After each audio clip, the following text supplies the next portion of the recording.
나를 두렵게 하지만 주님을 신뢰함으로 주님을 의지함으로 주님이 주시는 담대함으로 큰 소리 외치며 나아가네. 이 상징을 내게 주소서. 그날에 주께서 말씀하신 이제 내가 주님의 이름으로 그 땅을 취하리니 이 상징을 내게 주소서. 그날에 주께서 말씀하신 이제 내가 주님의 이름으로 그 땅을 취하리니 주님이 주신 땅으로 한 걸음씩 나아갈 때에 수많은 적들과 경고한 소리 나를 두렵게 하지만 주님을 신뢰함으로 주님을 의지함으로 주님이 주시는 담대함으로 큰 소리 외치며 나아가네. 이 상징을 내게 주소서. 그날에 주께서 말씀하신 이제 내가 주님의 이름으로 그 땅을 취하리니 이 상징을 내게 주소서. 주께서 말씀하신 이제 내가 주님의 이름으로 그 땅을 취하리니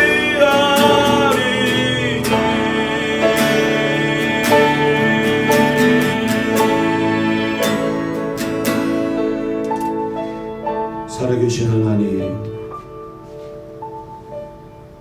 역사하신 하나님, 우리와 함께 하신 하나님, 주님의 행하신 새 일에 우리가 여기 있사오니 우리를 사용하여 주시고 하나님의 그 거룩하신 부르심 앞에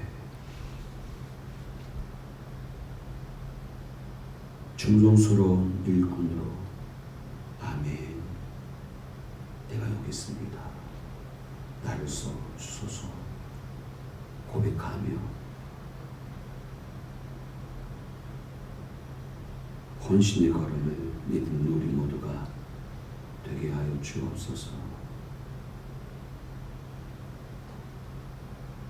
하나님, 국가적 위기 앞에 우리 모두 기도하기 원합니다. 우리 모두 협력하기 원합니다. 한국 기독교족이 믿음의 선배들은 국가 국민을 위해 그 누구보다도 앞장섰고 물산 장려운동을 비롯한 국제보상운동 은행 퇴치, 의료, 학교, 교육, 독립운동에 이르기까지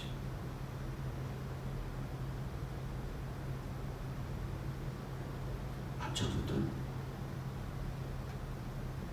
아름다운 전통과 역사가 있는 우리의 기독교.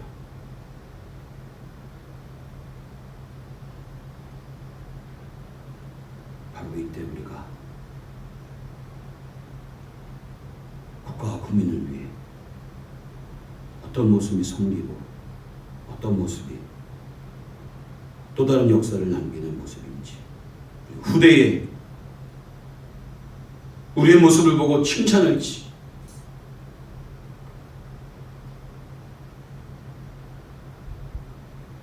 구별된 삶, 거룩한 삶,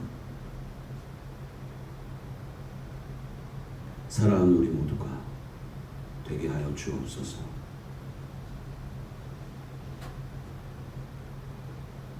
성도들의 삶을 붙들어 주시고 은혜 위에 은혜에 거하게 하시고 우리 계획됐던 모든 일들이 어그러지고 뒤죽박죽 되어가는 상황일지라도 혼돈 속에 하나님의 섭리와 질서와 계획이 있음을 믿고 순종하며 나아가는 저희들 되게 하여 주옵소서. 성도들 한 사람 한 사람을 주님의 능력으로 붙들어 주시고 저마다의 기도의 제목에 응답이 있고 역사가 있는 은혜를 허락하여 주옵소서.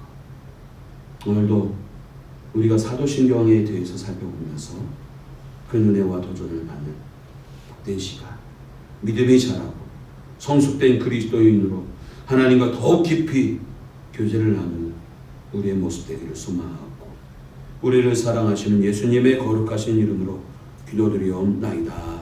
아멘.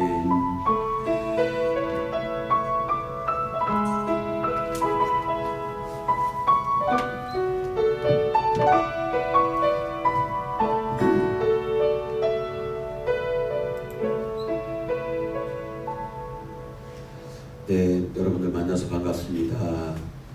네, 우리 강면주 권사님, 노옥선 집사님, 명선 집사님, 김현주, 유은산 집사님, 예, 너무 감사합니다. 오늘 저녁에는 참여율이 좀 저조하네요. 다들 비가 와서인지 아니면 분주한 일들이 있는지 어쨌든 우리가 하나님 앞에 드려지는 이 시간이니만큼 우리가 마음을 다해서 함께 예배하고 말씀을 듣는 그런 시간이 되기를 소망합니다. 예. 오늘 말씀을 좀 보도록 하겠습니다. 마태복음 6장 25절부터 29절 말씀 먼저 보도록 하겠습니다. 마태복음 6장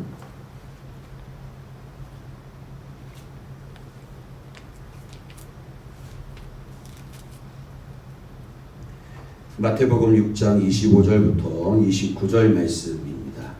화면에다가 채팅창에다가 제가 말씀을 좀 채팅창에다 올려드리도록 할게요. 잠시만요.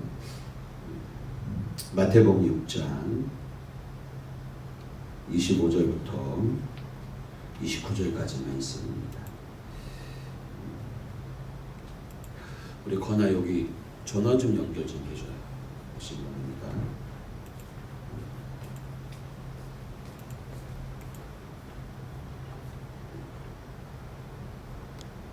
마태복음 6장 25절부터 29절까지인데요. 제가 나오려.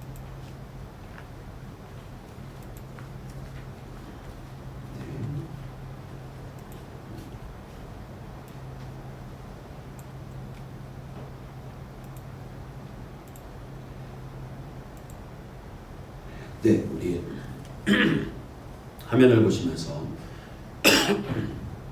말씀을 성경을 보면서 같이 함께 읽도록 하겠습니다. 읽겠습니다. 시작. 그러므로 내가 너희에게 이르노니 목숨을 위하여 무엇을 먹을까 무엇을 마실까 몸을 위하여 무엇을 입을까 염려하지 말라. 목숨이 음식보다 중하지 아니하며 몸이 의복보다 중하지 아니하냐. 공중의 새를 보라. 심지도 않고 거두지도 않고 창고에 모아 들이지도 아니하되 너희 하늘 아버지께서 기르시나니 너희는 이것들보다 귀하지 아니하냐. 너희 중에 누가 염려함으로 그 길을 한 자라도 더할 수 있겠느냐. 또 너희가 어찌 의복을 위하여 염려하느냐. 들의 백합화가 어떻게 자라는가 생각하여 보라. 수고도 아니하고 길쌈도 아니하느니라. 그러나 내가 너희에게 말하노니 솔로몬의 모든 영광으로도 입은 것이 이 꽃 하나만 같지 못하였느니라. 아멘. 오늘은 사도신경 첫 번째 시간입니다. 여러분, 지난주에는 사도신경에 대한 개관, 즉 사도의 가르침을 우리가 고백한 내용이 사도신경임을 말씀드렸고, 그렇다면 우리의 신앙 고백의 첫 번째가 뭐냐? 전능하사 천지를 만드신 하나님 아버지를 내가 믿사오며.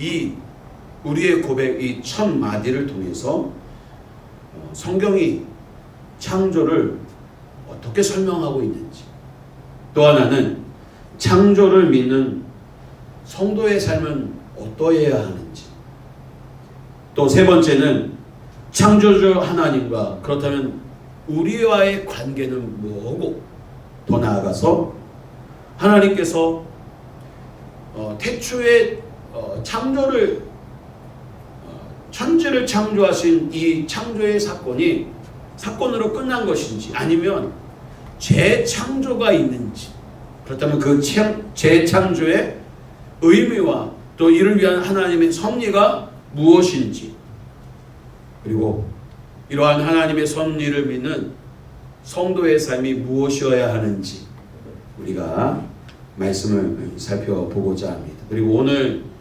이런 강의에 대한 내용들을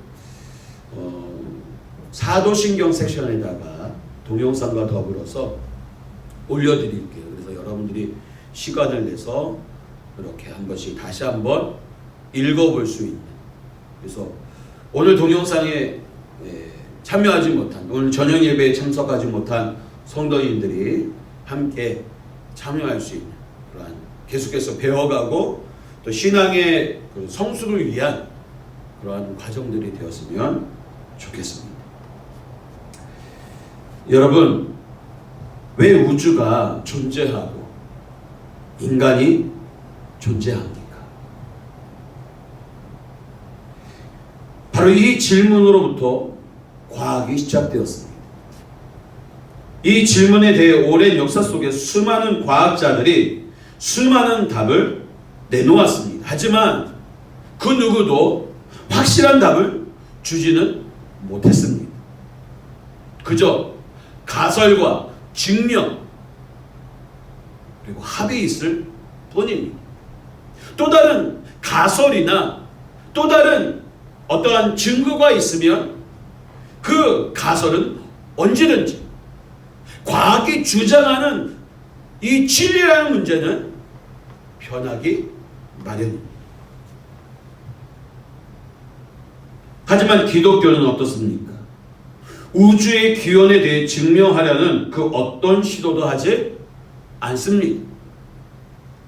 기독교의 근거인 성경은 우주의 기원에 대해 증명하지 않고 단지 선포할 뿐입니다. 성경은 창세기 1장 1절에 태초에 하나님이 천지를 창조하시니라 라고 선포할 뿐 거기에 대한 어떠한 과학적 근거도 제시하지 않습니다. 그리스도인은 바로 이 사실을 믿는 사람들입니다. 무엇을 믿어요? 태초에 하나님이 천지를 창조하심을 믿는다라는 겁니다.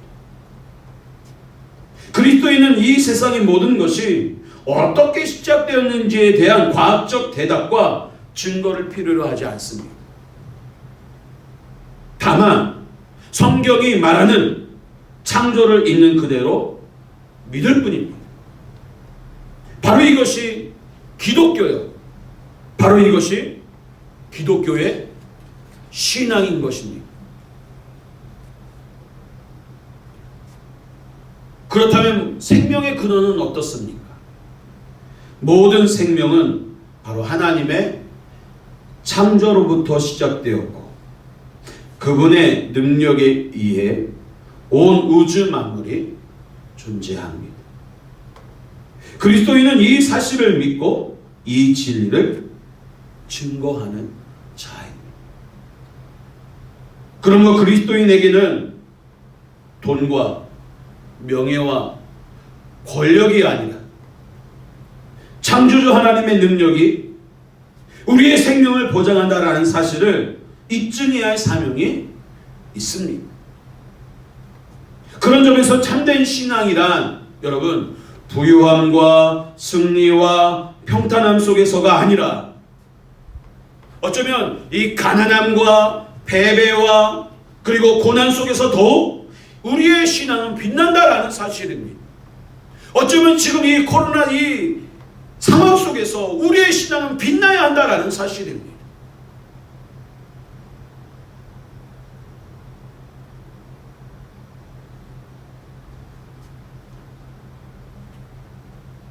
가난하고 패배하고 고난 가운데 있음에도 불구하고 여전히 하나님 때문에 기뻐하고 하나님 때문에 찬양할 때 세상은 그러한 성도의 모습을 통해 인간의 생명이 바로 하나님의 은혜에 달려 있으며 참된 기쁨과 평안이 오직 하나님으로부터만 온다라는 사실을 깨닫게 될 것입니다.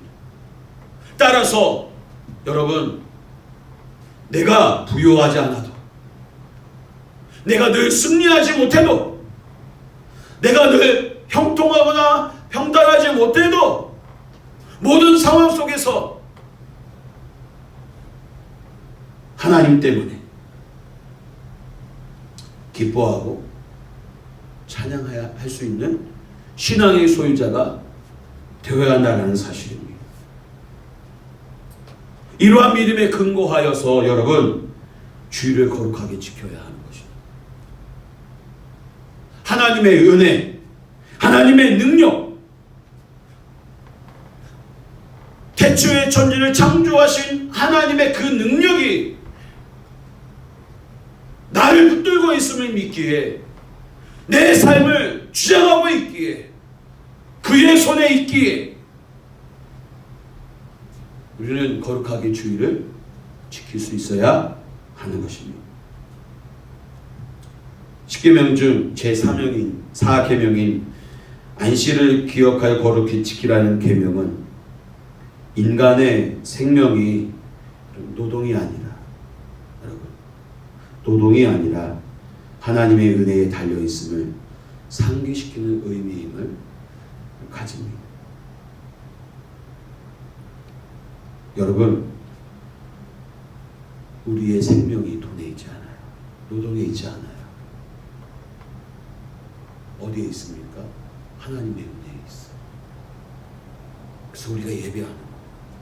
우리가 비록 이렇게 비대면 온라인 예배라도 드리는 거라고요. 이 세상은 자신의 노력과 노동에 생명이 달려있다라고 믿습니다. 열심히 일해서 돈을 많이 모아야 한다는 것도 그러한 생각에서 비롯된 것입니다. 하지만 그리스도인은 일주일 중 하루를 거룩하게 심으로써 생명이 오직 하나님께 달려있음을 되새기는 것입니다. 그렇기에 성도의 이름표를 달고 주일에 일을 하거나 사업적인 문을 여는 것은 만물을 창조하시고 존재하게 하신 하나님의 능력에 대한 불신의 모습인 것입니다. 그래서 거룩하게 주일을 지키고 나의 쾌락과 안위를 위해 보내는 것이 아니라 주님을 예배해야 하는 이유가 바로 여기에 있는 것입니다.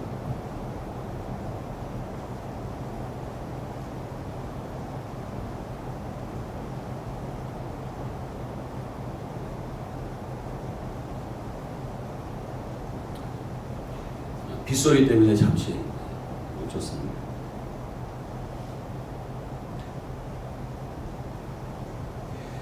계속해서 하겠습니다. 여러분, 하나님과 우리의 관계를 시계공과 시계의 관계로 설명하려는 사람들이 있습니다. 다시 말해서 시계공은 시계를 만든 이후에는 더 이상 시계의 움직임에 관여하지 않습니다. 왜요? 시계는 이제 건전이나 태엽에 의해서 이제 알아서 가요. 시계는 시계공이 설계한 원칙에 따라 자동적으로 움직일 뿐입니다. 이처럼 하나님도 창조하신 후에는 인간의 삶에 관여하지 않으시고 그저 지켜보실 뿐이라고 주장하는 것입니다. 하지만 이것은 성경적인 주장이 결코 아닙니다.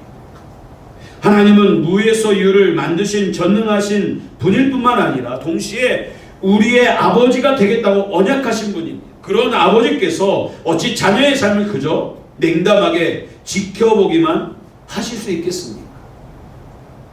하나님은 어린 아기를 돌보는 어미의 심정으로 우리의 삶의 모든 부분을 세밀하게 지켜주시고 때마다 간섭하시고 따뜻하게 돌보시는 우리의 하나님이십니다. 이와 같은 하나님의 간섭하심과 돌보심을 하나님의 섭리라고 말합니다. 성경은 하나님의 섭리에 대해 우리가 읽은 마태복음 6장 25절부터 29절까지 이렇게 말하고 있습니다. 같이 다시 한번 읽어보겠습니다. 시작. 그러므로 내가 너희에게 이르노니 목숨을 위하여 무엇을 먹을까 무엇을 마실까 몸을 위하여 무엇을 입을까 염려하지 말라. 목숨이 음식보다 중하지 아니하며 몸이 의복보다 중하지 아니하냐. 공중의 새를 보라. 심지도 않고 거두지도 않고 창고에 모아들이지도 아니하되 너희 하늘 아버지께서 기르시나니 너희는 이것들보다 귀하지 아니하냐. 너희 중에 누가 염려함으로 그 길을 한 자라도 더할 수 있겠느냐. 또 너희가 어찌 의복을 위하여 염려하느냐. 들의 백합화가 어떻게 자라는가 생각하여 보라. 수고도 아니하고 길쌈도 아니하느니라. 그러나 내가 너에게 말하노니 솔로몬의 모든 영광으로도 입은 것이 이 꽃 하나만 같이 못하였느니라. 아멘. 이처럼 하나님은요 이 세상을 그냥 내버려 두지 않으십니다. 그 어떤 일도 하나님과 상관없이 일어나지 않습니다. 공중에 새가 숨쉬는 것도 들판에 꽃이 피는 것도 모두 다 하나님이 돌보신 결과입니다. 오늘 이 시대에 코로나19가 확산된 것도 하나님의 섭리, 다 헤아릴 수 없는 하나님의 섭리. 하이델베르그 요리문답에는 하나님의 이 섭리에 대해 다음과 같이 말합니다. 하나님의 섭리란 무엇을 뜻하는 말입니까? 섭리라는 것은 하나님께서 이 세상을 창조하신 후 그냥 버려두시는 것이 아니라 크신 사랑과 능력으로 친히 보존하시고 다스리시는 것을 뜻합니다. 그래야 비와 가뭄, 풍년과 흉년, 건강과 질병, 부와 가난, 참으로 이 모든 것이 우연이 아니라 아버지와 같은 그의 손길로 우리에게 임한 것입니다. 또 다른 질문입니다. 하나님께서 모든 것을 창조하시고 섭리로서 여전히 보존하심을 아는 것이 우리에게 어떤 유익이 있습니까? 하나님의 섭리를 아는 것이 어떤 유익이 있느냐라는 겁니다. 섭리를 알므로써 우리는 어떠한 역경에서도 인내하고 형통할 때 감사하여 또한 장래 일에 대해서도 우리의 신실하신 하나님 아버지를 굳게 신뢰하여 어떠한 피조물이라도 우리를 하나님의 사랑에서 끊을 수 없으리라고 확신하는 유익이 있다라고 말하고 있습니다. 그렇습니다. 어떤 역경에서도 우리는 인내하고 또 형통할 때에도 감사하며 앞으로의 장래 일에도 우리의 신실한 하나님 아버지를 굳게 신뢰함으로 하나님의 사랑에서 어떤 피조물과 어떤 영적인 존재라 할지라도 끊을 수 없음을 우리가 믿고 나아가야 할 줄로 믿습니다.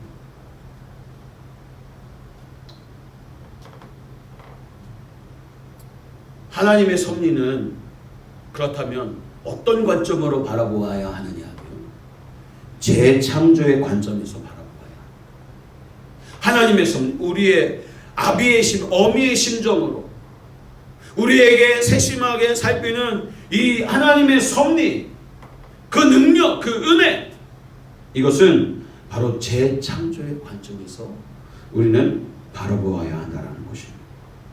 일반적으로 하나님의 창조를 태초에 이미 마무리된 과거형으로 생각할 때가 많습니다. 하지만 성경은 하나님의 창조를 현재 진행형으로 말씀하고 있습니다. 대표적인 것이 요한계시록입니다. 사도 요한은 지금 우리가 살아가는 이 세상이 영원할 것이라고 말하지 않습니다. 그렇죠? 처음 하늘과 처음 땅은 없어질 것이요, 새 하늘과 새 땅이 신천신지, 새 하늘과 새 땅이 재창조될 것이라고 말하고 있습니다.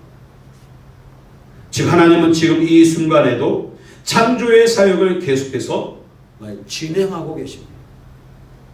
죄로 가득한 세상을 죄 없이 거룩한 세상으로, 하나님을 부인하는 세상을 하나님의 영광이 온전히 반영되는 세상으로 재창조하고 계십니다. 이와 같은 재창조의 사역이 바로 섭리의 목적과 방향인 것입니다. 따라서 지금 우리가 겪고 있는 이 상황도 하나님의 이 섭리의 관점으로 바라볼 수 있어야 하는 것입니다. 재창조의 관점. 누가 알곡이고 누가 가라지인지. 이 마지막 때에 하나님이 이 미혹의 영을 허락하신 이유가 무엇입니까? 거짓 그리스도인들을 구별하기 위함이 아니겠습니까? 온전한 그리스도인들, 그리고 그들로 통하여서 하나님의 당신의 길을 해 나가기를 원하시는 그런 섭리, 그런 계획. 죄로 가득한 이 세상을 거룩한 세상으로, 하나님을 부인하는 세상을 하나님의 영광이 온전히 반영되는 세상으로 재창조하고 계신다는 사실. 그러기에 성도의 삶은 시련과 고난의 연속일 수밖에 없습니다. 잘못된 태도와 습관을 고치기 위해 지속적인 훈계와 사랑의 채찍이 필요한 것처럼 악한 본성과 죄악된 행동을 거룩하고 의롭게 변화시키기 위해서 시련과 고난이라는 하나님의 연단이 필수적이기 때문입니다. 사도 바울은 타락한 죄인들을 벌하시는 하나님의 방법이 내버려둠이라고 말합니다. 내버려둠. 마음의 정욕대로 내버려두는 것이 그들을 벌하시는 방법이라는 것입니다.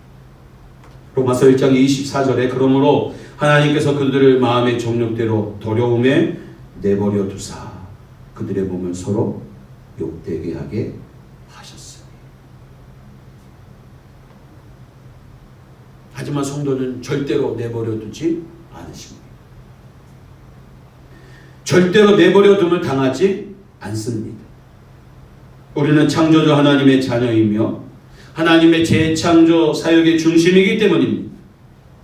하나님은 자녀를 향한 부모의 심정으로 성도 개개인을 바라보시며 잘못된 길을 갈 때에는 반드시 간섭하십니다. 간섭하세요. 이와 같은 하나님의 기쁜 애정과 관심이 성도의 삶에 바로 시련과 고난으로 나타나는 것입니다. 그래서 우리의 삶에 이 시련과 고난은 결코 하나님의 저주가 아니라는 것입니다. 이 시련과 고난을 통해서 우리의 삶은 오히려 우리의 삶에 재창조하신 하나님의 섭리를 우리는 경험하게 되는 것입니다. 그러므로 우리는 마음껏 죄를 지으며 허황된 즐거움을 누리는 세상 사람들을 부러워해서는 안 됩니다. 왜요? 저는 내버려둠을 당하였기 때문에 그렇습니다. 멸망할 자손이기 때문에 그렇습니다. 도리어 조금이라도 죄를 짓고 또 지으려고 하면 반드시 사랑의 채찍으로 연단하신 하나님의 깊은 관심의 대상이 된 것을 여러분 기뻐하실 수 있기를 바랍니다.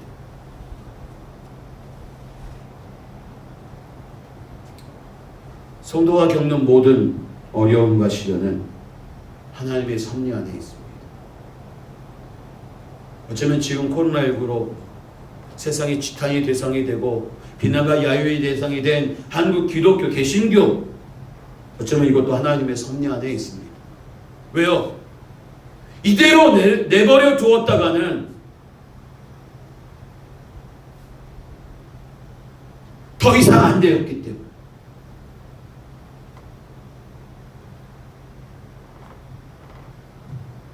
그러므로 이 모든 과정을 우리는 기쁨으로 받아들이고 인내해야 하는 것입니다.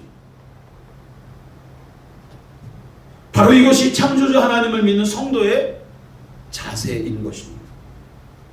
그러므로 성도는 고난과 시련을 여러분 우연과 요행으로 벗어나려 해서는 안 되는 것입니다. 고난의 시간을 의미 없이 생각하며 시간만 지나면 해결되겠지 하는 태도를 가지거나 스스로의 노력으로 고난을 극복하지 않고 우연한 도움이나 사건을 통해 고난이 저절로 지나가기를 바라는 것은 여러분 성숙한 그리스도인의 삶이 절대 아니라는 것입니다.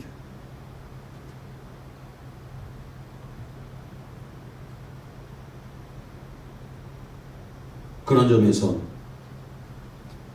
그리스도인이 고난과 시련 앞에서 좌절하거나 그리고 더 나아가 자신의 삶을 스스로 포기하는 것은 있을 수 없는 일입니다. 여러분, 스스로 포기하는 일은 절대로 있어서는 안 되는 것입니다. 또한 그리스도인이 복권을 사거나 도박을 하는 것 역시 경거치 못한 행동입니다. 도박과 복권은 우연과 유행이라는 세상적 가치관에 근거하기 때문인 것입니다. 우연과 유행이라는 이것은 성도의 삶이 아닙니다. 정리하기 원합니다. 성경은 섭리의 범위가 무한하다라고 말합니다. 이 말은 하나님의 손길이 안 미친 것 없음을 말하는 것입니다. 드레베카파, 하늘의 새. 하나님의 손길이 미치지 않은 것이 없다라. 그래서 하나님의 섭리를 믿는 성도는 평범한 일상에서 맞닥뜨리는 작고 사소한 일이라도 우연히 일어난 것으로 생각하지 않습니다. 심지어 견디기 힘든 고난이라 할지라도 하나님의 섭리의 결과로 받아들입니다. 누구처럼? 욥처럼. 누구처럼? 바울처럼. 우리 이러한 태도를 바로 히브리서에서 발견할 수 있습니다. 히브리서 11장 36절부터 38절 말씀을 보면 또 어떤 이들은 조롱과 채찍질 뿐 아니라 결박과 옥에 갇히는 시련도 받았으며 돌로 치는 것과 톱으로 켜는 것과 시험과 칼로 죽임을 당하고 양과 염소의 가죽을 입고 유리하여 궁핍과 환난과 학대를 받았으니 이런 사람은 세상이 감당하지 못하느니라. 그들이 광야와 산과 동굴과 도굴에 유리하였느니라. 이러한 고난과 시련을 겪어야 했던 것은 단지 그들이 운이 없고 재수가 없었기 때문이 아닙니다. 만약 그렇게 생각했다면 이들 중 단 한 명도 자신의 신앙을 지킬 수 없었을 것입니다. 하지만 믿음의 선배들은 자신들이 겪어야 했던 이 고난과 이 시련을 우연의 관점이 아니라 섭리의 관점에서 바라보았습니다. 자신이 겪고 있는 이 고난, 시련이 하나님의 영원하신 뜻과 계획 속에서 자신들의 재창조와 구원을 위해 일어난 일임을 알았다라는 것입니다. 그래서 조롱과 채찍질뿐 아니라 결박과 옥에 갇히는 시련도 견딜 수 있었던 것입니다. 돌에 맞아도 때로는 톱으로 몸이 사지가 절단되는 이 어려움을 당해도 시험과 칼로 죽임을 당하고 자신의 몸을 보호할 수 있는 그 옷을 빼앗겨 양과 염소의 가죽을 입고 유리하고 궁핍하고 환난과 학대를 받아도 하나님의 영원하신 뜻과 계획 속에서 나의 재창조와 구원을 위해 일어난 일임을 받아들였다는 사실. 그래서 그들은 담대히 고난과 시련을 받아들일 수 있었던 것입니다. 바로 이것이 하나님의 섭리를 믿는 성도들의 모습인 것입니다. 이번 한 주간 우리가 살아갈 때 하나님의 섭리 가운데 내 삶 가운데 일어난 모든 일들, 그것이 결코 우연이 아니라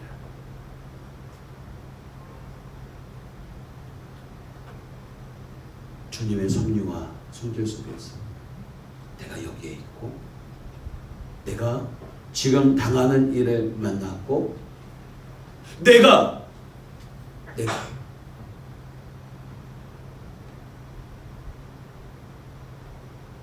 이 일들에 대한 우연이나 유행이 아닌 하나님의 섭리를 바라보며 승리하는 저와 여러분들이 되시기를 주님의 이름으로 축원합니다. 잠시 기도하겠습니다. 하나님,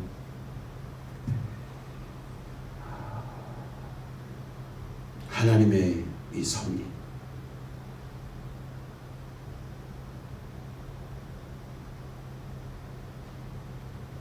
우리가 믿는 전능하시고 천지를 만드신 하나님, 나의 아버지 되신 하나님을 믿사오니 이 믿음으로 오늘을 살아가며 어떤 시련과 고난 앞에서도 재창조와 구원을 위한 하나님의 이 과정들 연속성에 있음을 알고 견디고 또 담대히 이 시련을 받아들일 수 있는, 그리고 하나님의 그 능력과 섭리로 승리하는 우리 모두가 되게 하여 주옵소서. 전능하사 천지를 만드신 하나님 아버지를 내가 믿사오며 이 고백을 할 때마다 나를 향한 하나님의 섭리, 전 우주적이고 영원한 하나님의 섭리 믿고 나아가는 담대한 하나님의 사람 되게 하옵소서. 사랑하는 성도들의 삶을 붙들어 주시고 축복해 주시고 은혜 내려 주옵소서. 이제 9월을 시작합니다. 9월에는 우리의 삶이 좀 변화되기 원합니다. 코로나가 진정이 되고 좀 우리의 삶이 좀 더 안정과 여유를 찾기 원합니다. 그래서 함께 예배하고 함께 손을 잡고 환영해 주고 축복해 줄 수 있는 우리의 모습 되기 원합니다. 도와주옵소서. 은혜 내려 주옵소서. 함께해 주옵소서. 우리 자녀들 배움에 모자람 없도록 지혜를 주시고 능력을 주옵소서. 예수님 거룩하신 이름으로 기도드리옵나이다. 아멘.